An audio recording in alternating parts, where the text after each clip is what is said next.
एक बाप की दुख भरी स्टोरी। यह स्टोरी शुरू होती है जब मैं घर से गुस्से से निकल आया था और रेलवे स्टेशन की तरफ आगे बढ़ने लगा।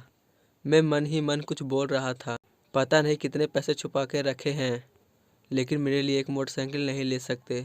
अब मैं यहाँ से चला जाऊँगा और तब तक वापस नहीं आऊँगा जब तक मैं खुद के पैसे से मोटरसाइकिल नहीं खरीद लेता।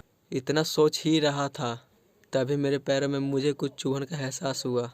नीचे देखा तो समझ आया कि जल्दबाजी में पिताजी के जूते पहन आया हूँ। उन जूतों में कील निकली हुई थी जो मेरे पैरों को बार बार घायल किए जा रही थी, लेकिन उस समय बहुत क्रोध में था तो मैं मन में कुछ बोलते हुए आगे बढ़ गया। एकाएक मुझे याद आया कि मैं पिताजी का बटुआ भी साथ ले आया हूँ। मेरे खुराफाती दिमाग में एक आइडिया आया, क्यों ना आज पिताजी का बटुआ चेक किया जाए, जिससे आज तक उन्होंने किसी को हाथ तक नहीं लगाने दिया। पता नहीं कौन सा खजाना छुपा है इस बटुए में जो किसी को हाथ नहीं लगाने देते। जब मैंने पिताजी का वह पुराना बटुआ खोलकर देखा तो उसमें पैसे तो नहीं मिले, लेकिन पैसों की जगह पर एक छोटी डायरी रखी हुई थी। तब मैंने सोचा तो यहाँ खजाना छुपा रखा है।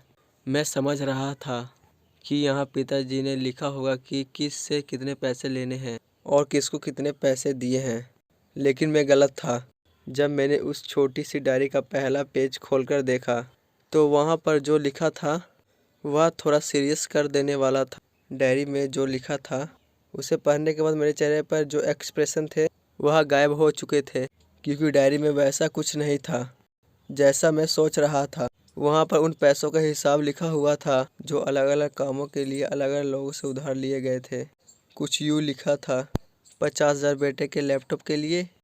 यह वही लैपटॉप था जिसे मैं आज तक इस्तेमाल कर रहा हूँ, लेकिन मुझे यह पता नहीं था उस लैपटॉप को खरीदने के लिए पैसे कहाँ से आए थे। लेकिन अभी पता चल गया। मुझे आज भी याद है जब मैंने पहली बार मोबाइल के लिए जिद की थी, जो मेरे पिताजी ने मुझे मेरे बर्थडे पर लाकर गिफ्ट के रूप में दिया था, जिसे देखकर मैं बहुत प्रसन्न हुआ था। और मुझे प्रसन्न देखकर मुझसे कहीं ज़्यादा अगर कोई प्रसन्न था तो वह थे पिताजी। अब मेरे चेहरे से क्रोध एकदम गायब हो चुका था। जब मैंने आगे का पन्ना देखा तो उसमें कुछ और अच्छे विश लिखे हुए थे।